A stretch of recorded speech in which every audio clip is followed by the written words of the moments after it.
Voila, this is it.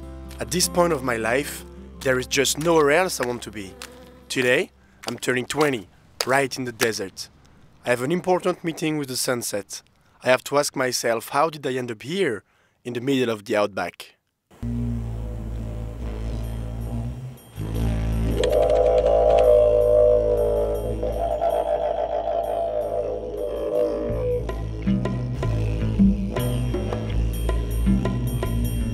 Bonjour, my name is Florian and I live in Villars-Salais, a small village of the French Alps. I am calling you because I would like to start making videos. I have a film project.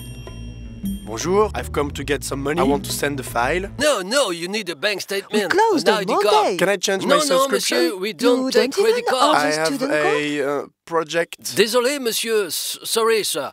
I don't think this is going to be possible. Here, in France, the answer is always no. Well, for me, I don't think this is going to be possible. I finally decided not to try and change the world, but to go and see somewhere else. I'm not so good with school, and it's not easy to take those decisions when you're 18. I need to study something. A couple of clicks on the internet, I find this school in Sydney, and I enroll for 1 year.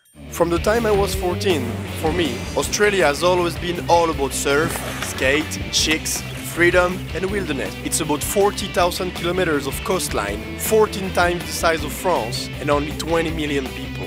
But this is all about one number, number one, for one dream, one destination, and one meeting, with Simon, whom I had met in France 2 years before. Well, I met Flo, I think it was August 2004. We were fortunate enough to be driving by the Mosca's garage, and I saw a silver Megane, and I was interested in this car, and I went in there and I spoke to a very nice sales lady, and it happened to be Florian's mother. We had a transaction, and she said, where are you from? And I said, Australia. And she said, Australia.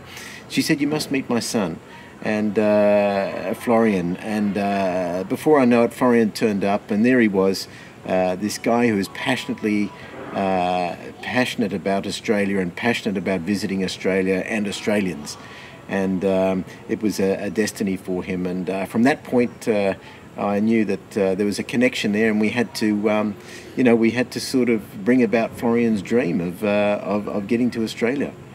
So that was the start. Number one, like 11th of January 2006, when I left, I swapped my family in France, my friends, against this 20 kilo suitcase. Was it bravery or was it cowardice? Bye bye mon fils, je te donne les clés de la valise. About 3 a.m. to 4 a.m. I don't think meeting Simon was due to chance. I made a decision, following my dream. I believe in motivation, not in moderation. Why did I decide to go so far from home? Guess, because I couldn't go any further. However, this morning, taking off, it feels more like jumping in mid-air.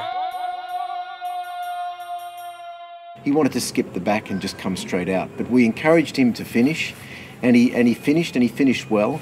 And by 2006 we had plans made, and he was to arrive in Australia. Australia. Bienvenue. Simon is going to be my host in Sydney when I land after a 30 hours trip, counting 24 hours of flight, with a student visa for 1 year only. And there he was. Welcome to Australia. He hung out here at Chemois, at Darling Point, for a few weeks, just getting used to the Eastern Hemisphere, to getting over his jet lag and the surrounds of Sydney.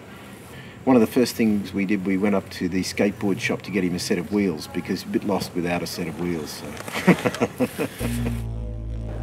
So.